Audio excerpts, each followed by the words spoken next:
Ajanta 24 news, सच सबसे आगे।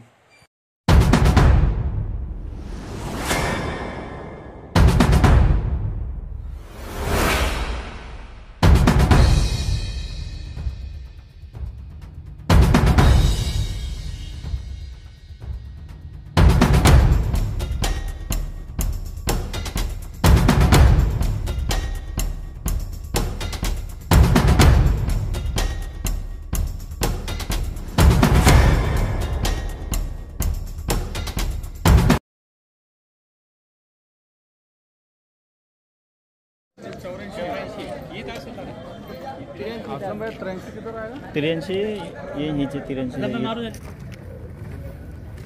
Sir, आज आपण चौथ्यांदा आमदारकीसाठी मतदान केले, काय सांगायचं? नाही, चौथ्यांदा नाही, मी तर 7व्यांदा केलं, परंतु माझी उमेदवारी चौथ्यांदा आहे। पहिले विधान परिषदेमध्ये विशेषतः मतदान हे लोकशाहीचा पवित्र कर्तव्य आहे आणि आपला हक्क बजावणे, कर्तव्य पार पाडणे, निर्भीडपणे मतदान करणे, इतरांनाही मतदान करण्याचा सांगणे ही आपल्या देशाची आणि विशेषतः जी घटनेने आपल्याला प्रत्येक 5 वर्षाला मतदानाचा अनमोल अधिकार दिला, त्या अधिकाराचा सदुपयोग करणे। अनेक आपली शत्रू देवाला अक्षरशः पाण्यामध्ये ठेवून बसलेले आहेत, काय सांगते